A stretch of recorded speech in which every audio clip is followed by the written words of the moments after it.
Denver 7 News at 5 starts right now.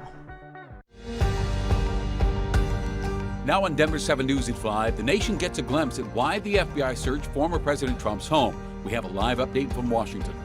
It's really injustice. It's awful what they did. Plus, a slew of foreclosures brought on by HOAs in Green Valley Ranch. Now one family is having to fight for what's rightfully theirs. We are a family of 6. We have 4 kids underage. So this is not fair, what they're doing. The I-70 project takes another step toward completion, but it may complicate your drive to the Broncos game. Just getting warmed up. And as the Broncos close out the preseason, local military members are given the gridiron experience.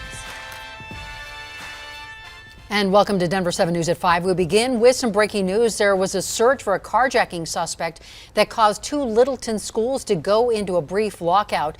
This was near Windermere and Ridge Road. At around 2:43, Littleton police say they were looking for a suspect that stole 2 cars in the area, told Heritage High School and Runyon Elementary to secure their perimeter.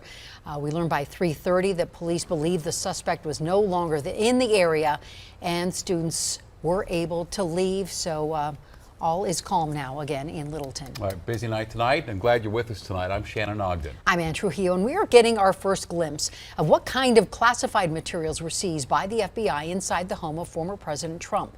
Today, the Department of Justice released a redacted version of the Justice Department affidavit that led to the FBI's search of Trump's Florida home. Now, large portions of the documents were redacted, but the affidavit does shed some light on why FBI agents began their probe. ABC's Jay O'Brien joins us live from Washington. Jay? Ann and Shannon, good evening. Yeah, that redacted affidavit was released by the same federal magistrate who signed off on the search warrant for Mar-a-Lago. But as you mentioned, large portions of it were redacted to protect both witnesses as well as the sources and methods the DOJ is using in what they call an active national security investigation. The 38-page affidavit is heavily redacted, but gives a clear outline on what led the Department of Justice to take the unprecedented step to execute a search warrant on former President Donald Trump's Mar-a-Lago estate earlier this month. The FBI investigation began after Trump's lawyers handed over 15 boxes of presidential records to the National Archives in January, which agents determined contained 184 pieces of classified material, some marked secret or top secret. Later in the affidavit, the FBI outlines how the agency determined more classified documents were still inside Mar-a-Lago. But those details are almost completely blacked out.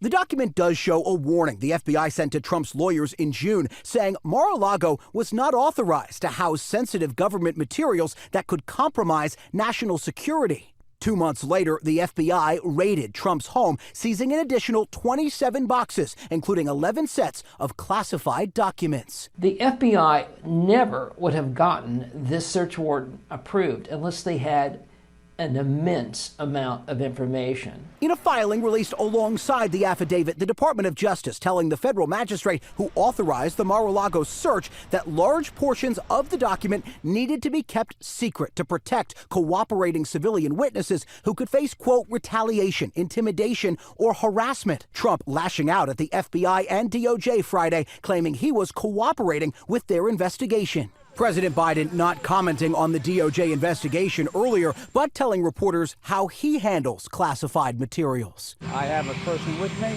military with me. I read it, I lock it back up and give it to the military.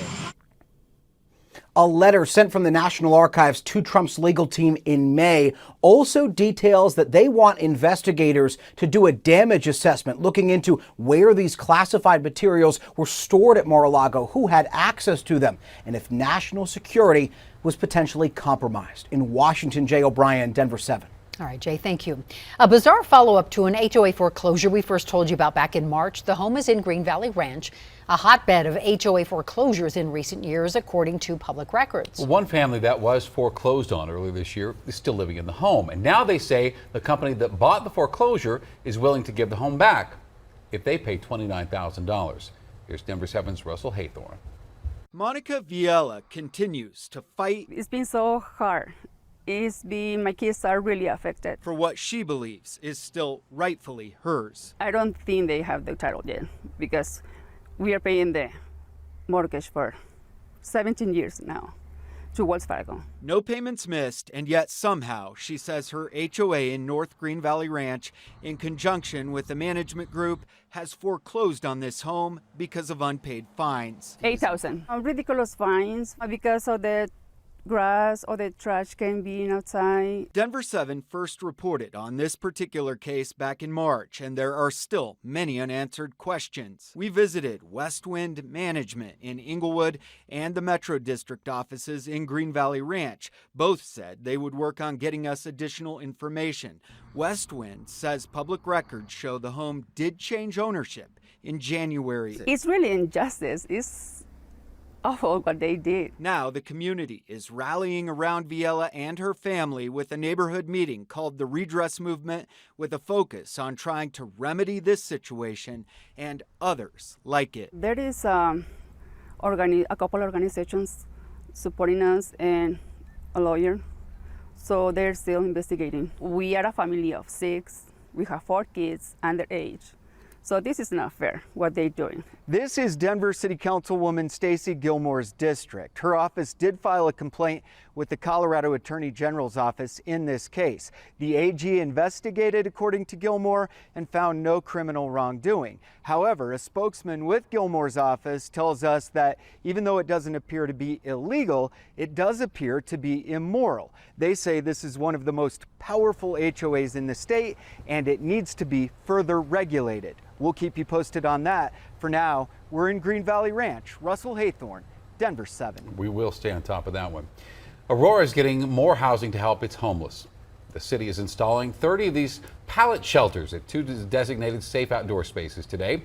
Now, these are for people who were forced to move because of the city's camping ban.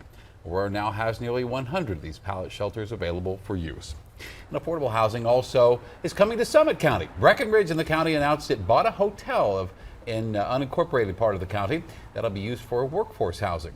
The hotel needs to be rezoned before it can be converted and renovated. A 13-year-old girl took her parents' car out for a joyride this morning, causing an ugly crash with a school bus in Boulder County. State troopers say the girl crashed into a car, which then crashed into a second car before they then all crashed into that bus.